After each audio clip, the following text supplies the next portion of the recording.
I realized it wasn't so much important of like what my next career title was going to be, but it was more important for me what I wanted in a company.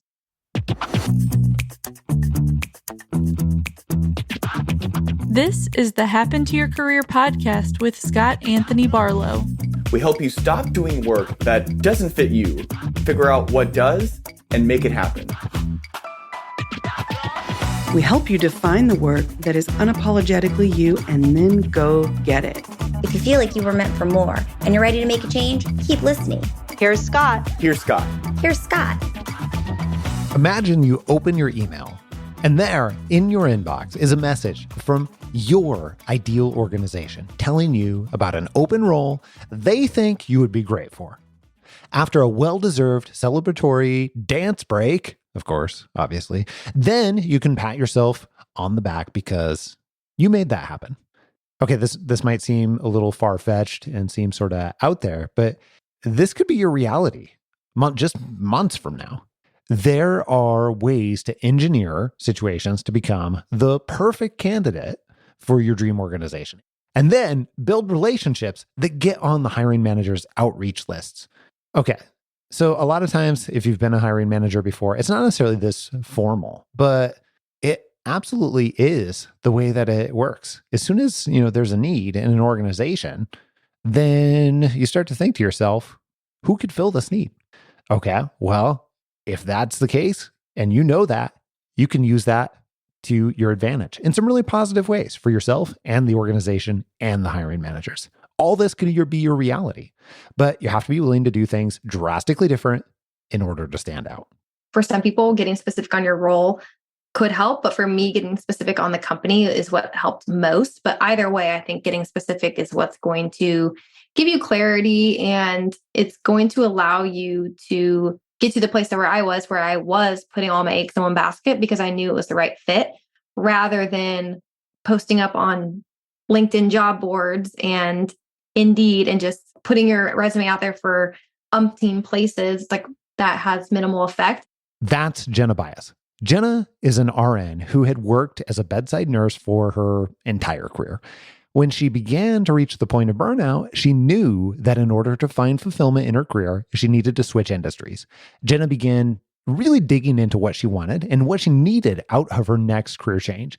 And Jenna began really digging into what she wanted and needed out of her next career and narrowed down her search to just a handful of companies that she was really excited about.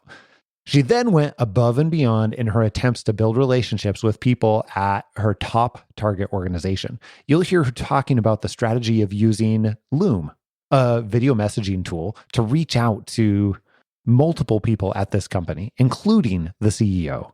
Her persistence and determination ultimately got her out of bedside nursing and into a role with her ideal company. Jenna does an awesome job explaining all of the steps she took, the tactics she used, and how she got herself in front of this organization. I got my first degree in nutrition and I really enjoyed it. Like, I was your typical nerd.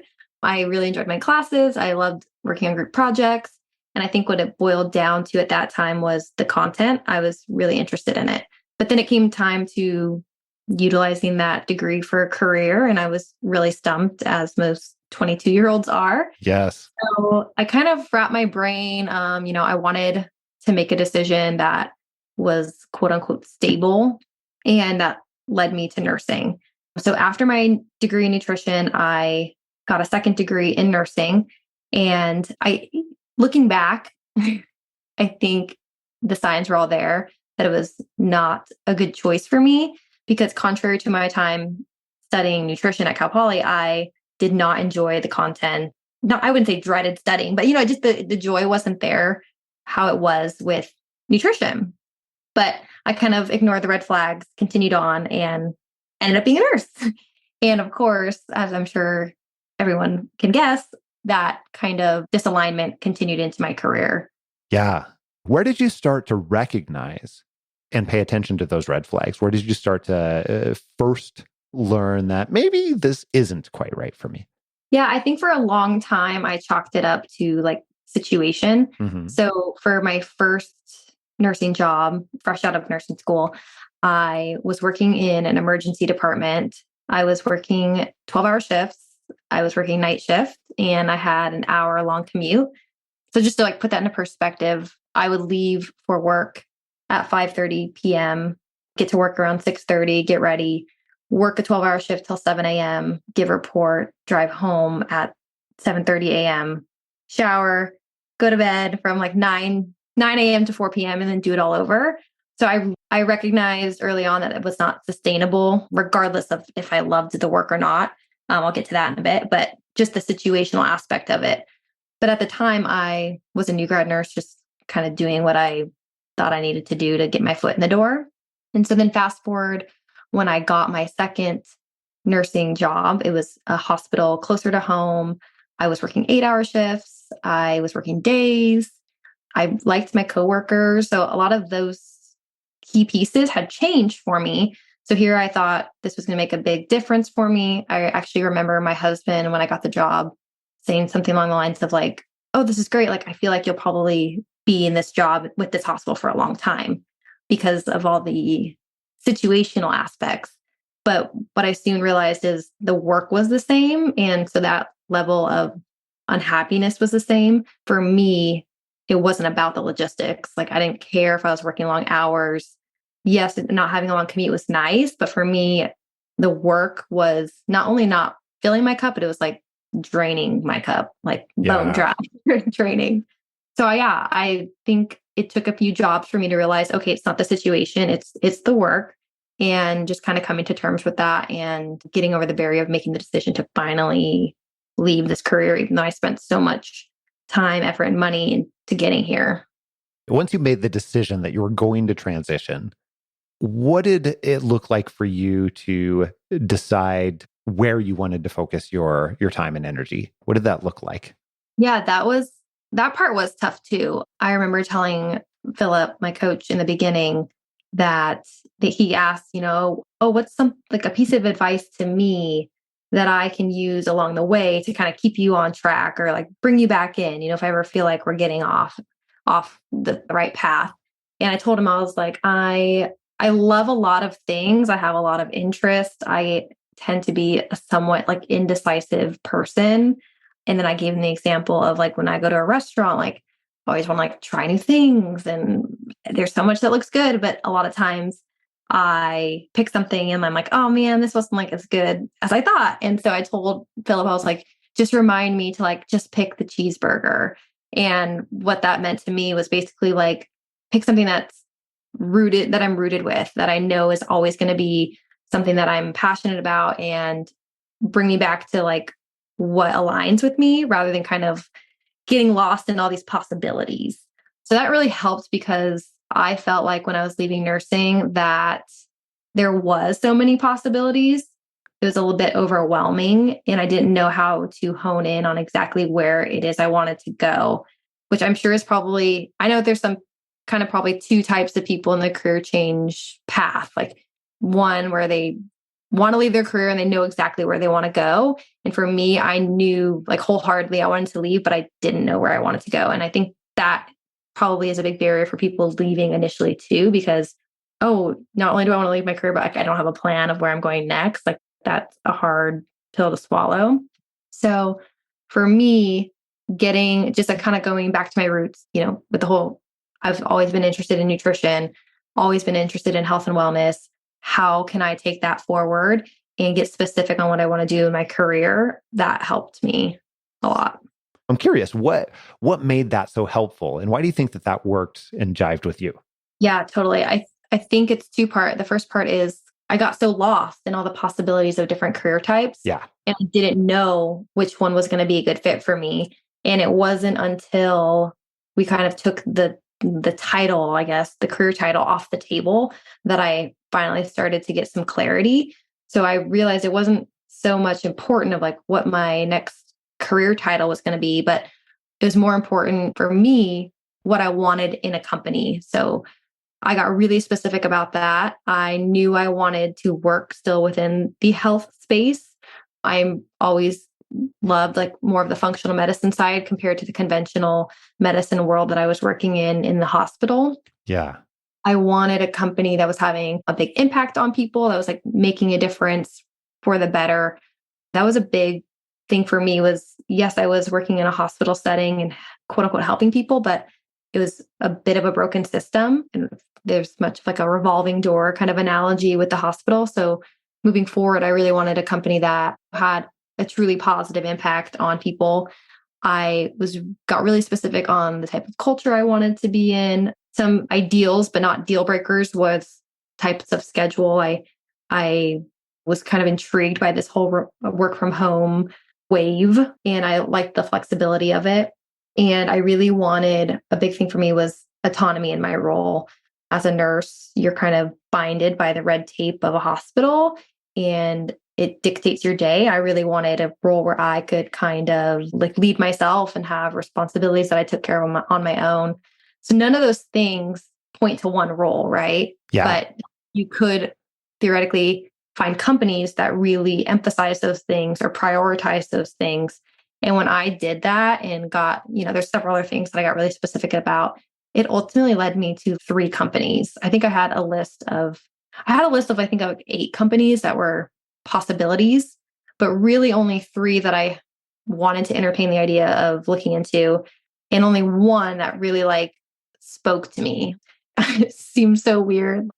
When I found the company that I work for now, I just had this feeling like, oh my gosh, this is the company I'm going to work for next, which is strange because I'm not really like a love at first sight or like, Yeah. I'm blanking on the word, but you know what I mean? Like, I'm not that type of person where I think things just happen like that. So it was kind of interesting. As you started investigating this and other organizations, what caused you to realize that all the work that you had done with your ideal career profile, or to define what it is that you actually wanted in your next opportunity and beyond, what caused you to believe that no, this is actually in fact where I want to be and what I'm looking for? Yeah, I never thought of this before, but Yeah. kind of reminded me when I was talking about how I felt when I was a college student studying nutrition. That's how I felt like when I found this company. I mean, I did a ton of research on them. I read about the CEO and I read about their trajectory, and I would look at their website and just kind of look at what they had going on most recently. And it was interesting to me. Like I felt like I did when I was back studying nutrition. So I think that's how a job should feel. Like if you're really interested into it, you're just going to perform better, be more engaged. And that's how I was, even just learning about the company, let alone working for them. So I think that was a big green flag for me. That's interesting. And it's interesting that you're picking that up now in hindsight too, that it was the same types of feelings. Well, one of the things that we do behind the scenes as coaches, that's where we're often trained to hone in on those types of recreations of the feelings, if you will. So where have you found that type of joy that you're looking for? Where have you found that type of environment or situation in the past? Okay, now how do we identify where you can experience that in the future? And then how can we use that as a tool for measurement to indicate that you're heading the right direction? And it's not a perfect science by any means, but it sounds like that's part of what you're keying in on. Yeah. And I'm glad you point that out, because I think at the time that I was creating my company outreach list, I knew that my company was my number one, but it wasn't until Philip was like, well, I was creating this to-do list of how I was going to reach out to several companies at once. And he's like, well, no, he's like, clearly you feel some type of way about this company. Like, let's hone in, let's focus here. Like, I want you to put your efforts here. And he was the one that really, I think more than I did at the time, saw my draw to this company. And in my mind, I was like, well, no, I can't like put all my eggs in one basket. And I can't, that might be unproductive if I'm just reaching out to one company. And I realized throughout this process that that's one of the big takeaways for me was you got to you can't be like on job boards applying to all these different jobs. It's never going to work because you're not fully presenting yourself for maybe the job that you really do want. And I think once I recognized that if I really dedicated myself to this, what I wanted, then I could get it. If I navigated the right way and communicated myself in the right way. So yeah, that you're right. I think Philip kind of picking up on that really is what kind of led me to them even more. Because before I was kind of trying to like spread myself thin across the board of all companies. It's very much against conventional wisdom. Like I heard you, throw a couple of quips out there, like don't put all your eggs in one basket and two or three more.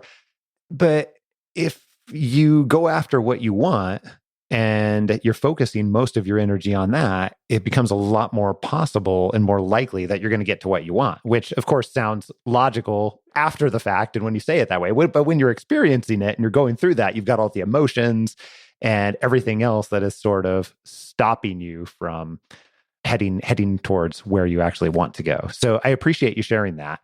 Also, one of the things that I know was a part of your story is you did a phenomenal job, not just putting effort towards this particular organization that you had decided that, hey, this is it. This is where I want to be. And I want to figure out if that can happen first. But also, had a great reach out strategy. Tell me a little bit about that. What prompted that? What was the situation? And tell me a little bit about what you did in the nitty gritty to be able to begin building relationships at this organization. Yeah, I think the first part, which I kind of touched on, was like just doing a ton of research. And that honestly came from like just my natural interest in the company. But I think in the long term, A, it helped me realize, yes, this is where I want to be. And B, it just helped me foster those relationships down the road because I was genuinely interested in these people that I was talking to. I knew about them. I knew about the company. So that just helped be more candid down the line because I didn't feel like I was like meeting strangers. So when you say research, you were researching the individuals in the organization. How did you go about that research? Yeah, first it just started out as company research. And then, so the company is technically like a startup. They've been around for a couple of years now, but because they're a startup kind of based in San Francisco in a very, what's the word? They're in the functional medicine space, right? So it's a very upcoming topic that's on the rise. So because of that, Rupa has been mentioned on several other podcasts. My CEO has been on several other podcasts. So just one step of research led to another. And I found myself just learning a lot about the company that way. And then furthermore, when I decided to apply to certain positions, like I mentioned in their application process, they often would have a little blurb about the hiring manager there. They're very transparent about who would be hiring. And I almost feel like it's almost like an invitation. Like we're telling you, hey, I'm the person doing the hiring here. I'm introducing myself to you via the application. I almost felt like it would be like a disservice to not then go introduce myself. Like they're almost asking you to, I felt. And I think for me, that made it a little less uncomfortable, just kind of like cold emailing, cold reaching out. Yeah. But I kept it light. I kind of echoed their casualness, which for me was more comfortable than, you're typically taught to be like, dear so-and-so, I found your company. Well, I was searching on LinkedIn and it's exactly. Yeah. So that made it a little bit more comfortable. So as far as reaching out, like via LinkedIn or email, that wasn't super challenging. It almost, like I said, seemed invited. But then I did kind of take it to the next step and created a few Loom videos to just kind of further introduce myself, but further express my interest, like face to face. Because you can say so much in an email, but I feel like until you hear someone out and like see their genuine like expression, I feel like that goes so much further. And at the end of the day, lots of people are sending emails. So I feel like if you can create a little video and kind of put a face to the name, I think for me that ended up being like priceless. Well, and it's not perfect for every single situation, but in your situation, I think it was highly effective because one, as you said, you can put a face to the name, which creates more personal type of approach. It also, in your case, it was a casual company already. Like that's how they operate. You had already done the research to indicate that wasn't just a thing that they did on their website. Like they operate this way, right? So in your reach outs, if you're modeling that in the same tone, it strategically feels to them like you fit. And more importantly, you'd already done the work yourself to realize that that's what you wanted. So you're simply answering their call to help them understand why you're a good fit in ways that they don't even necessarily, it's not like on a resume or anything like that. It just feels like Jenna fits. I think too, I didn't mention this, but the fear that goes along with it is like, oh, the potential of them not responding, which I realize now it really doesn't matter. They get so much influx of information. It's like, Yeah. who cares if they don't respond? But for me, my CEO did end up acknowledging my video and just sent me like a simple email back telling me good luck on the interview process. And from there, I ended up applying to Rupa, I think 4 different times through a few different roles. And every step of the way, I just shot her an email updating her on my journey. And she responded to every single email, not being like nothing like extraordinary, but just the response in itself was like, to me, again, just exemplified, this is a company I want to work for. Here's this busy CEO taking time out of her day to just shoot me a quick email acknowledging the work that I'm putting in to try and be a part of her organization.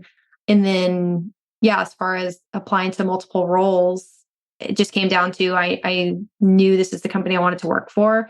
So again, rather than spreading myself thin across different companies, I was like, no, I'm just going to focus here. And even though I actually got denied initially for my current role, obviously in the end, it ended up paying off when I applied the second time. And I think a large part of that was because I had already touched base with the hiring manager. We did already kind of have that rapport. And yeah.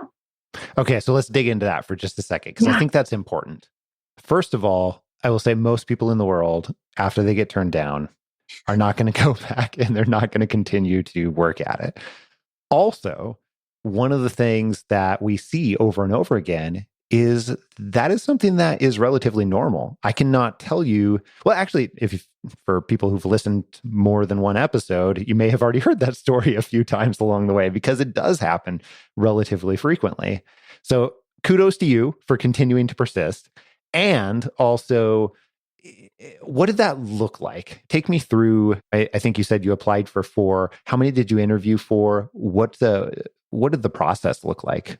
Yeah. So one of them that I applied for initially, to be frank, I knew was not that it wasn't a good fit. I was just like highly underqualified. It didn't so much. I think there's a lot of situations where you can pull from your past work and kind of morph it to fit new roles. Sure. And in this situation, when I tried to do that, it was a stretch to say the least, but I gave it a go. And that was one of the situations where I did create a Loom for that hiring manager as well as their recruiter. And I sent her a LinkedIn message just introducing myself.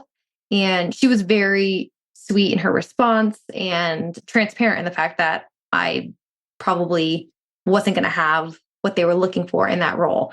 But again, it was the response for me of how they handled it that didn't turn me away, because they were so inviting, encouraging. Not everyone's going to be a good fit for every role. So I didn't take it personally. Fast forward, I applied to one other role that I never actually heard back from, because I think what happened is I applied to my current role. And at that point, I had made contact with the recruiter. So I went through the recruiter, like a phone screening, and then got to the first round interview with the hiring manager, which it went great. We really connected and talked about the role. And it was something that I thought would be like a really good fit. And then I didn't make it to the next 2 phases of the interview. So then at that point, we exchanged some emails. She, again, when I got the denial email, I asked her just for positive feedback, what can I do differently? Any recommendations moving forward? And she sent me like a novel, which was super awesome. I could tell she took like time out of her day to give me feedback. Who, A, I'm not even going to be working at her company yet, and B, she doesn't really even know me. But I think that's because when we had our interview, like we were able to connect, even though I didn't end up being the pick for the role that time. She could still connect with me on a personal level, and we still learned a lot about each other. So to me, that first interview was still a win because we fostered like a relationship. Yeah. Wait, can we dig into that for just a second? Because I think that's a frustration for so many people. Like, hey, I'll ask for feedback and I won't get anything. But you got a novel worth of feedback because not by accident. And yes, this is an amazing organization. And clearly they value people who are interested in them, but also they don't have infinite amounts of time too. So the reason this worked is you'd already started to establish some kind of beginnings of relationship with the CEO. I'm sure those emails were probably forwarded. I don't know, but probably they were forwarded over to recruiting, or maybe they were BCC'd or something else along those lines. You had continuous touch points all along the way. Maybe they talked behind the scenes, maybe they didn't. But then you had, as you said, began to build a connection during that interview, and you had focused on that. So you now have the beginnings of a relationship. So now it's not just some random candidate asking for feedback. It is this person that I know and had a great time with. And that's totally different than when you go to make the ask than just some random person that's out there. So I wanted to take a moment and just break that down, because you did a really nice job allowing it to get to that point so that it worked when you went and asked for feedback. Yeah.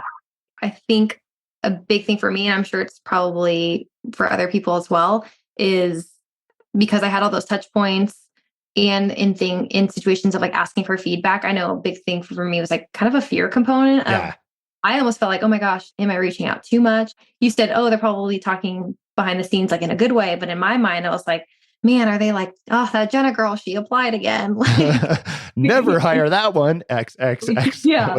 Can't get rid of her. And of course, that's just your like limiting beliefs that I'm sure everyone has. But no, so then after I reached out, got that feedback, it was great feedback. I was disappointed, but like you said, a lot of people when they get denied are kind of turned off and like maybe would like go the other way. But I was just more intrigued and I was more like on board. I sent like a really nice email back. And I told her, I was like, I'm going to continue to like watch your job board. But if a spot opens up in the future, like, please do consider me. And so sure enough, I did watch their job board here and there. And I think it was 2 or 3 months after I initially applied for that role that I happened to notice that the role was up again. And so I just reached out directly to the hiring manager before submitting an application just to kind of express my interest. And right away, she was like, oh, yeah, like you were actually on my list of people to reach out to this week. I definitely would want you to reapply. If you could just go ahead and submit the application, like we'll go through the process of interviewing again. So I did that. And then obviously this time I made it through the entire interview process, which was that initial interview with the hiring manager again. I did a mock demo. So big part of my job is doing demos for my company. So they just, it's kind of a make sure you can do the job kind of thing. And then I had a interview with my manager's manager. And then the last kind of piece was a call with the CEO. So that was the steps. What was different? Do you know now what was different or what took place behind the scenes where you said, no, we're not proceeding further in the process the first time, but then the second time allowed you? I know from being behind the scenes in many different organizations, all different industries, there's a million different things that can come up that might create that situation. But I'm curious, do you now know what caused that or what was happening behind the scenes? Yeah. And I think this is valuable for people who are quote unquote like switching industries, which I was. A big like limiting belief for me was, why, and especially in this situation, I was like, why would they want to hire a nurse? Like my job is so different. And on paper, I'm missing some key things that they're looking for. And I think to an extent that is true. Like there is certain things that they are hiring for in their new candidate. And I think the first time around, they found that candidate who had all of those things that I, no matter how long of a nurse I was never going to have because they were totally out of my realm. But in the second time around, I think they're a little bit more lenient on what things they're willing to give up in hiring a candidate, because I'm exemplifying so much else in staying consistent with applying, building these relationships, staying committed to the company. I think those things like speak volume. And so I think they knew that I was a good enough fit, even without maybe some of those key bullet points on the application because of the actions I was doing. So yeah, I think to answer your question in a more concise way, the first time around, there was like a perfect candidate who met all the bullet points that I was never going to have because of my experience, unless I went and got additional experience. And the second time around, I think because of my actions and they knew me, they were willing to kind of look beyond some of those bullet points that I missed because of what I had done leading up to that second interview. I think that is super cool. There is, well, it's no longer there. We had a section of the Happen to Your Career book, actually, that when I first wrote it, I think it was version 3 or 4, that was all about how to engineer the situation to become the perfect candidate. That when a position actually opens up, then you're on the list for that hiring manager. And we ended up scrapping it for the final version of the book. But I think the concept is super true to what you experienced, even though they found somebody initially that they thought was going to be the right fit and they were ready to go down that road. You had taken all of these little touch points, all of these different situations to where you literally were on their list when they opened it up again, and they were going to call you if you didn't contact them, which is pretty cool. Nicely done. Yeah. So what advice would you give to someone who's in the same type of situation where, go back a ways here, and maybe they're in the place where they've now decided, they've done the hardest part, as you said, where they've decided, okay, I know that I need to make a change. And now they're ready to make a change, and they're ready to find what is truly right for them. Yeah, I think a few things, like I kind of touched on this before, but getting specific, like I said, I think for some people, getting specific on your role could help. But for me, getting specific on the company is what helped most. But either way, I think getting specific is what's going to give you clarity, and it's going to allow you to get to the place where I was putting all my eggs in one basket because I knew it was the right fit, rather than posting up on LinkedIn job boards and Indeed and just putting your resume out there for umpteen places. Like, that has minimal effect. And I think people do that because they're not really sure what they want. They're not specific. So they're just kind of like hoping something's going to stick, and it's just not a very effective approach. So I think once you get specific, you're able to kind of hone in on how you can be effective in getting the role you want. And then I think, which is funny coming from me because I'm not typically this type of person, but being different, getting outside of your comfort zone and kind of thinking outside the box. I had only ever applied to nursing jobs. That was my only career before this. And it's very cut and dry. It's very much, do you have the licensing? Do you live in the area? Do you have all the educational components? It's not about creating relationships. It's not about putting yourself out there. So I didn't know that this whole side of the application process existed and was so impactful. But it is. It's like when you go on LinkedIn or on job boards and you look at a job and you see, 300 applicants. For me, that was always really off-putting because I'm just like, okay, I'm just one person. I'm just one application, which you are. You are just one application. So if all you're doing is submitting your application, you're probably not going to get it. Just the odds are not in your favor, right? So I think in this job market and in today's day and age with just how like innovative people are, like you have to do something different if you want to get to where you want to be. Maybe through this process, you have now become the type of person who is thinking differently and behaving differently. Who knows? Yeah, maybe that's true. I think it's such a great point, though, because I think that that's like a dividing line for people when you get 300 applicants in a single role. And shoot, we've had as many as 800 applicants in a single role here at Happen to Your Career. Like, we're a relatively small organization. And, arguably not that many people in the world have heard about us compared to like an Apple or a Facebook or something else, Google. And that's a lot of applicants. And that can steer people two ways. Down the fork in the road where why even try because the odds are against me? Or, as you said, recognizing that if there's 800 people there, you need to do something drastically different to be able to stand out, get attention, be able to help them understand why it might be worth their time.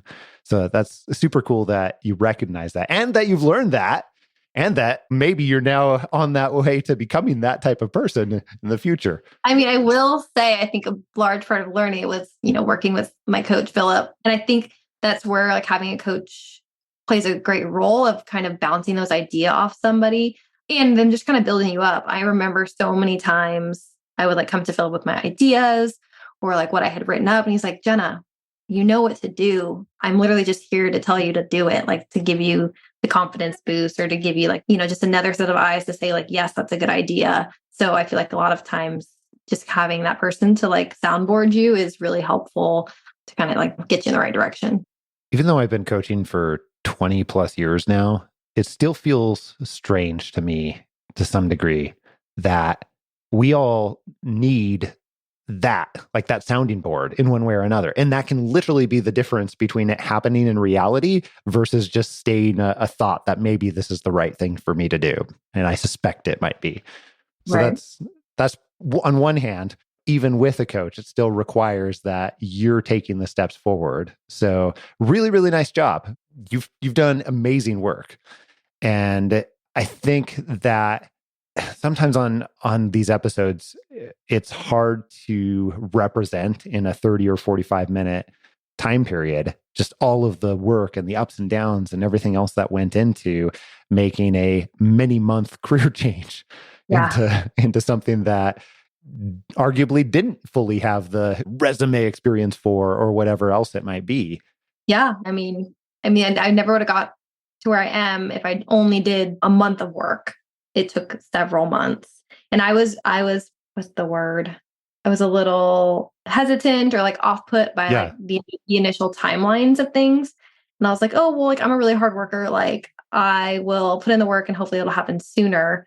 But some things are out of your control. So it's like I could do all of the modules and I could do the legwork of digging into my strengths and getting specific about what I wanted in a career and in a company. But I couldn't create the role and I couldn't create the company's timeline for me, right? It had to be, it's a two-ended spectrum. So it's like I was ready, but they needed to be ready too. And for my current situation, they weren't ready for me for 6 months. So I just feel like, if you go into it, yes, work hard and be persistent, but know that you can't control the timeline.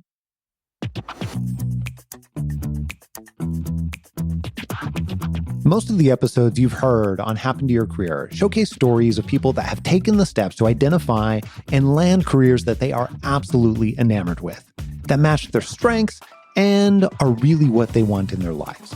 If that's something that you're ready to begin taking steps towards, that's awesome. And we want to figure out how we can help. So here's what I would suggest. Take the next 5 seconds to open up your email app and email me directly. I'm going to give you my personal email address, scott@happentoyourcareer.com. Just email me and put conversation in the subject line. And when you do that, I'll introduce you to someone on our team who can have a super informal conversation with, and we'll figure out the very best type of help for you, whatever that looks like, and the very best way that we can support you to make it happen. So send me an email right now with conversation in the subject line. Here's a sneak peek into what we have coming up in store for you next week. Everybody gets days where, they hate their job or things are not going well or they might be a bit lower than they normally are. It's just hard to kind of tell people that that's how you feel almost every minute of every day. And I felt like my energy, it's just taken all of my energy just to get through the day, never mind thinking about what I wanted to be doing and how to get out of it. That was way past me. Since 2013, we've talked with many thousands of people about their career changes, about how they're thinking about work, about what has been great, what has been terrible, and everything in between. So consequently, we get a lot of insight into how people struggle with career change as well as how they're successful in career change. Something I found really fascinating is when people have been struggling in the wrong career, in the wrong roles that are unfulfilling for many years, not just like 1 or 2 or 3 years, but many, many years, maybe even changing roles multiple times. All that and plenty more next week right here on Happen to Your Career. Make sure that you don't miss it. And if you haven't already, click subscribe on your podcast player so that you can download this podcast in your sleep and you get it automatically, even the bonus episodes every single week, sometimes multiple times a week. Until next week, adios. I'm out.